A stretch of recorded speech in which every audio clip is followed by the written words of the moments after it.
Once upon a time, there was a story.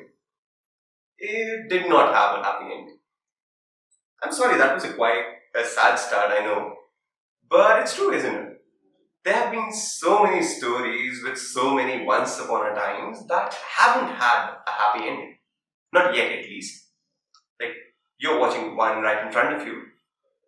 I've always been confused when somebody asks me, who are you? Or what do you do? Or if the inquirer is a little rude, they ask, what are you? I mean, what do you even reply to that? What do you, as a general question, would reply to that? I'm a mother, I'm a father, I'm a son, I'm a sales executive, I'm a dentist, I'm a manager, I'm a doctor, I'm an engineer, I'm a depressed and unemployed person. I'm really sorry for the correlation between the last two or three examples, but you get my gist, don't you? We've all been guilty of this. We've all been guilty of, reducing our enlightenment and our experiences and our lived life examples to a mere profession or a relation. But when I first spoke the first sentence of this talk, once upon a time, you did not care about who I was or what I did you? You expected something. Your shoulders relaxed a bit, your mind wandered, and you expected me to set a scene, weave a plot, reveal some characters. You expected me to tell a story, and you were quite nice about it. Because at the very crux of all of us, we are essentially all stories. We are all a story. But how exactly? Stories have been inherently linked to the human civilization.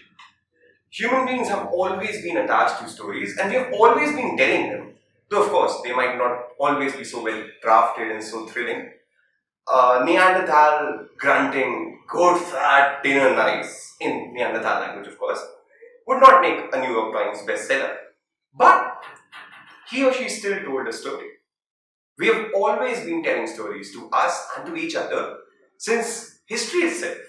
In fact, stories outdate history, and stories, in my personal opinion, are even more important than science or philosophy because at the end of the day, what is history or science or philosophy but just another story? History is a story that we remember, science is a story that we can verify, and philosophy is a story that makes us think. At the end of the day, essentially, we're all stories. But why exactly are stories so important? What makes stories the building block of our civilization, of our culture?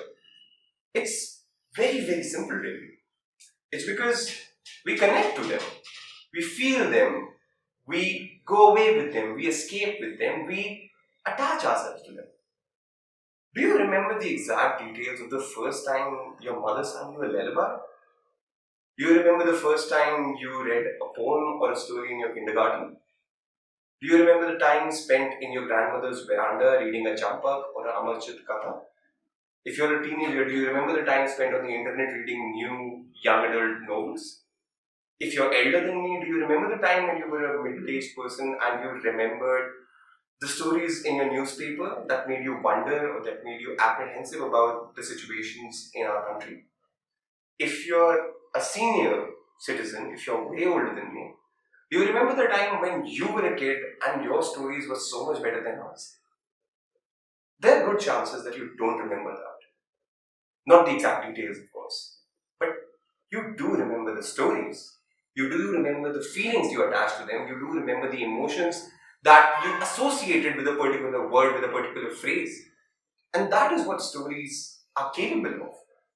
They are capable of making us relive any particular time. They are capable of making us relove any particular emotion again.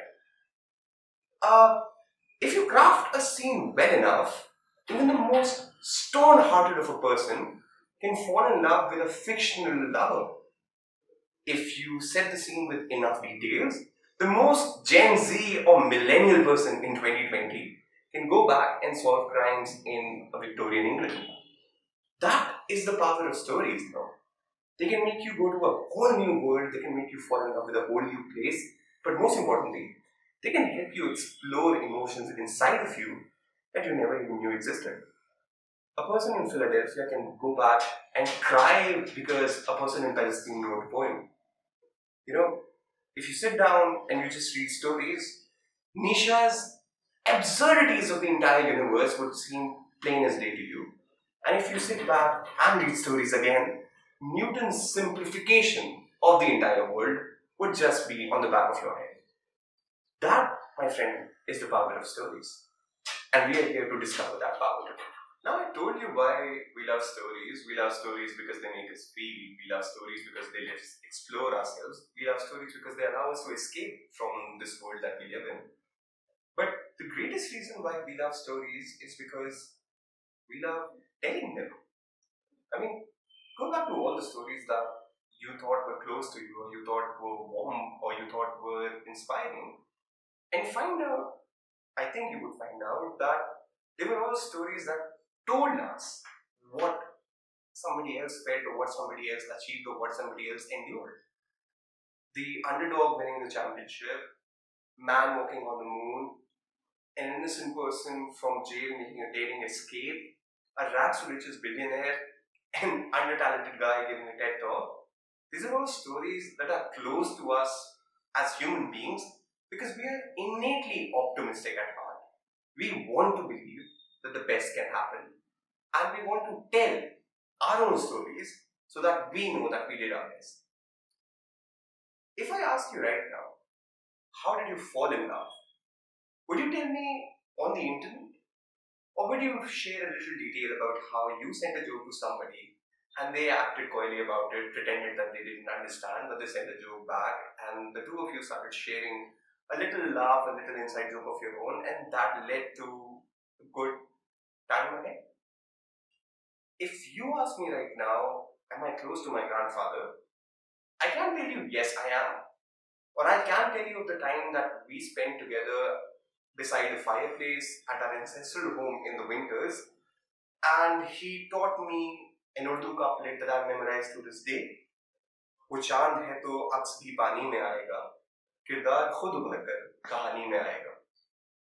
Now, of course, all these stories prove that we as human beings love telling these stories because we want a vent, we want an escape, we want a place where we can put out our own emotions, our own fears, our own vulnerabilities, our own aspirations, our own dreams, and yet be perfectly sane about it, and yet feel perfectly safe about it. That is what stories provide us, a platform to be ourselves. Of course, human beings are infinitely complex. We are a very difficult, a very different accumulation of so many feelings, of so many emotions. But stories give us a way to sort that out, to simplify it a bit. And that is why I have always been fascinated with stories, so much so that it has made me who I am. But I didn't tell you who I am, right? I am a story. Like any other story, I have cliches. And you can blame the writer up there for all the lack of inspiration. But it's quite a story though. I did not have a very normal childhood, so as to say. Of course, how many Indian children have a normal childhood? But to keep me company, I had people who were way lesser normal than me. Mr. and Mrs. Dursley of number 4 Privet Drive were very proud to say that they were perfectly normal, thank you very much. That's the first line of the book series that I started reading since I was 10 years old. I did not have many friends, but Harry Potter, Hermione Granger, and Ron Weasley kept me company all through those years. My family did not go out to a lot of vacations, but every summer I spent at either Hogwarts or Narnia or Camp Half-Blood, and every summer I grew up to be a kinder, a more confident, and a more developed person than I was a year before, only because I had stories to guide me. Of course, since I wanted to be a writer and I was born in an Indian household, I was asked to give the engineering entrance exams. Deep down, I knew it was wrong, and therefore deep down in my engineering books, I kept Dan Brown's classics to keep me company. In Dante's The Inferno, there is a line borrowed from Dante's Divine Comedy. The darkest places in hell are reserved for those who maintain their neutrality in times of moral crisis. When I, as a 16-year-old, read that, it hit me so much that I still carry that quote with me to this day. It has given me courage to face a mob of 400 armed people while I was defending a movement and the people in whom I believed very much. It has given me the courage to write about things that I thought were important to write about. Of course, right from the very beginning, right from my childhood, I have kept my pen company and my heart hopeful. I've written anywhere and everywhere that I could write, but the results were mixed. My readership included a couple of friends that sat with me at the Chai Kadhaba, that is the tea stalls. My mother, who was very generous to read my writings, even though she knew they were not very nice at the time being, and of course a couple of internet friends. This was back in class 11. By the time my college is about to be over, 3 or 4 years later, I have now written in 8 national and international media houses, and my readership every day reaches about 5 or 6 million. How does that happen? With the help of the scribbled stories. 2 teenage kids had an idea while they were scribbling on the back of their notebooks. Hey, others might also want to scribble on the back of their notebooks. Why not create something that would allow us to share our writings and allow them to share theirs? It would be a nice idea, they said. It would only be a small page though, they also said. How wrong they were on the second part.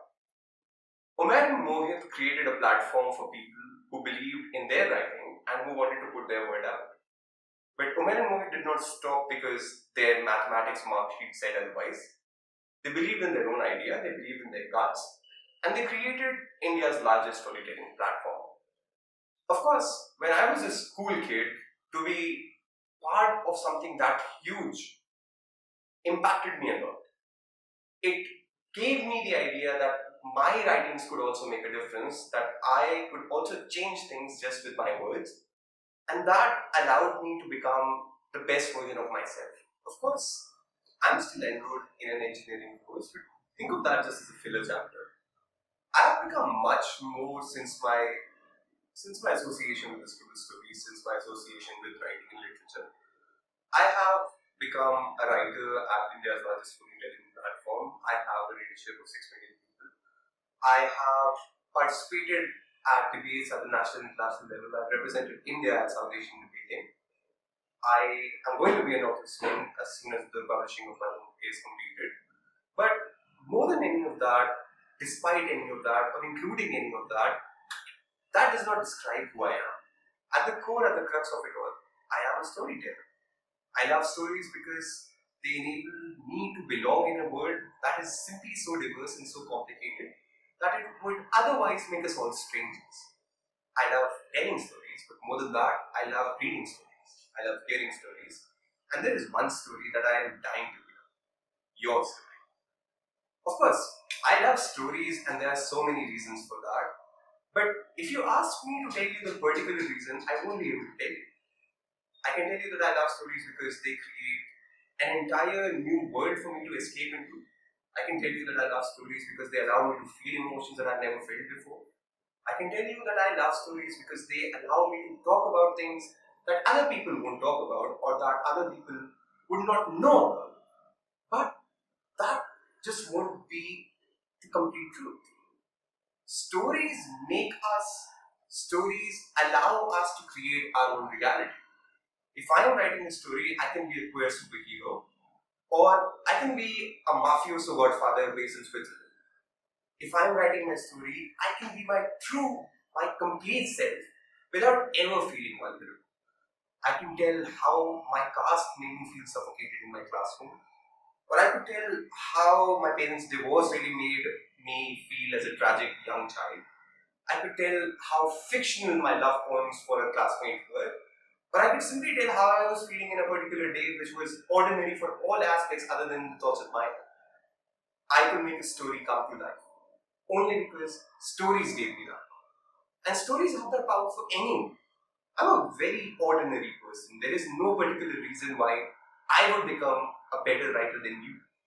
But a lot of people do not tell their stories.